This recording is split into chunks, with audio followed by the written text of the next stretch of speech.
남자들끼리 술 한잔하면서 이런 얘기 나온 적이 있어요. 야, 입으로 한다고 성병 걸리겠냐? 수백 번을 했는데 아무 일 없었어. 과연 그럴까요? 실제로 입으로 해서 성병에 걸릴 확률이 관계보다 낮은 건 사실이거든요. 그런데 왜 누구는 수백 번을 해도 멀쩡한데 누구는 단 한 번의 비뇨기과를 찾게 될까요? 이게 단순히 운이 없어서일까요? 아닙니다. 우리가 흔히 간과하는 변수들이 있기 때문이에요. 오늘은 남성분들이 꼭 알아야 할 입으로 감염될 수 있는 성병과 관계 전에 꼭 체크해야 될 상황에 대해서 정리해드리겠습니다.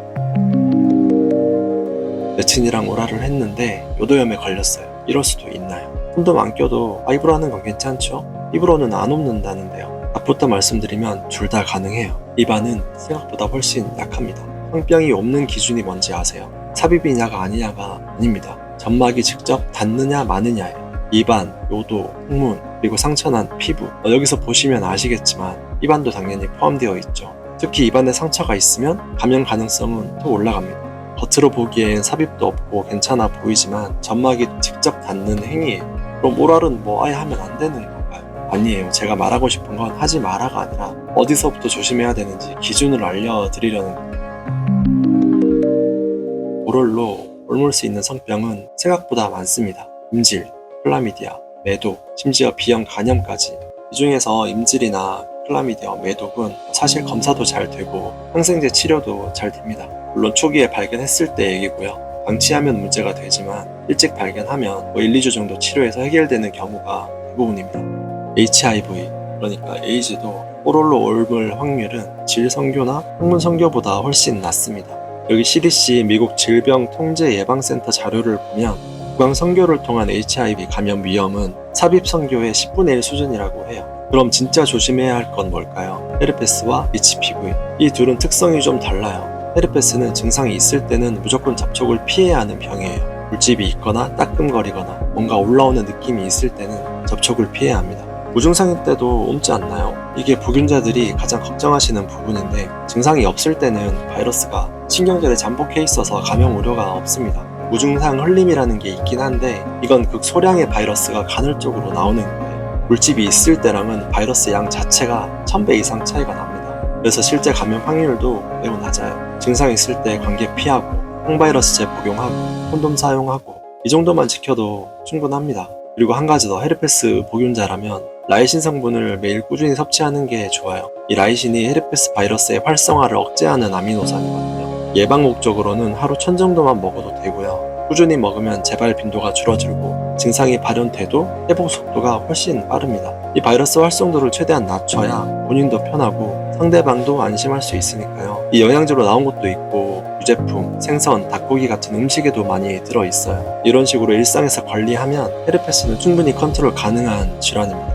반면 HPV는 헤르페스랑 또 다릅니다. 증상이 없어도 전염력이 있고 성생활을 하는 사람의 80% 이상이 평생 한 번쯤은 감염된다고 해요. 다만 대부분이 6개월에서 2년 안에 자연 소멸되고요. 문제는 고위험 타입 16번, 18번 같은 경우인데 이게 목구멍 쪽으로 가면 몇 년 뒤에 구강암이나 인두암으로 발견되는 경우가 있습니다. 물론 전체 감염자 중 극소수지만 헤르페스보다는 좀 더 신경을 써야 합니다.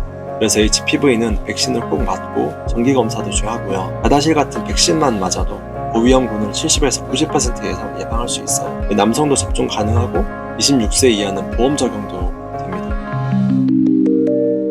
1년에 한 번 정도는 석병 검사를 받는 게 좋아요. 특히 새로운 사람과 관계를 시작할 때 또는 불특정 다수와의 관계를 가진 적이 있다면 더더욱 검사가 필요하고요. 병원 다니는 거 귀찮고 돈 아까워도 관리 차원에서 정기적으로 다니세요. 여기까지 들으시면 와, 그럼 입으로 할 때마다 이것저것 다 신경 써야 되나? 이렇게 생각하실 수도 있는데요. 복잡하게 생각할 필요는 사실 없어요. 분해염이 있거나 혀를 깨물어서 상처가 있거나 이럴 때는 구강성교는 피하세요. 그리고 스케일링이나 치과 치료 받고도 2, 3일 이내는 조심하는 게 좋습니다. 치과 시술 받고 나면 미세하게 출혈이 있을 수 있어요. 그리고 관계 직전에 강하게 칫솔질을 하는 거 이것도 안 좋습니다. 잇몸이랑 입 천장에 미세한 상처가 생겨요. 이 정도만 신경 써도 입안으로 인한 감염 위험은 대부분 막을 수 있습니다. 상황에 따라 보호장치를 사용하세요. 오럴 할 때도 콘돔을 써요? 네, 쓸 수 있습니다. 특히 상대를 잘 모르는 상황일 때 쓰는 게 훨씬 안전하죠. 근데 솔직히 그러면 느낌이 떨어지지 않나요? 맞아요. 솔직히 불편하고 느낌도 덜하죠. 근데 새로운 사람이랑 처음 관계를 시작하거나 상대방을 잘 모르는 상황이라면 쓰는 게 현명한 선택이에요. 그리고 한 가지 더 말씀드릴게요. 원하지 않으면 안 해도 됩니다. 상대가 원한다고 해서 무조건 해줘야 되는 거 아니에요. 본인이 불편하거나 입안 상태가 안 좋거나 상대방 상태가 뭔가 의심스러우면 거절할 수 있어야 됩니다. 관계는 서로 존중하는 게 기본이에요. 나는 지금 상태가 안 좋아서 안 될 것 같아. 이렇게 말할 수 있어야 하고 상대방도 그걸 이해하고 존중해 줘야 돼요. 그게 건강한 관계입니다. 마지막으로 이것만 기억하세요. 성병은 더럽다거나 무섭다거나 그런 게 아니라 관리해야 될 상태일 뿐입니다. 어느 날 누군가로부터 옮을 수도 있고 나도 모르게 옮길 수도 있어요. 특히 헤르페스 가진 분들이 이것 때문에 상대방한테 너무 미안해 이런 생각 하실 수도 있는데요. 과도하게 죄책감을 가지거나 불안해하지 마세요. 헤르페스는 증상이 없을 때 사실상 안전하다고 말씀드렸잖아요. 라이신 같은 걸로 일상적인 관리만 하면 충분히 컨트롤 가능합니다. 실제로 헤르페스 보균자랑 10년 넘게 관계 유지하는데 상대방은 멀쩡한 경우도 정말 많아요. 기본만 지키면 문제 없습니다. 오늘 영상이 도움되셨다면 좋아요 한번 눌러주시고요. 댓글로 궁금한 점 남겨주시면 최대한 답변 드릴게요. 여러분의 건강한 관계를 응원하겠습니다. 감사합니다.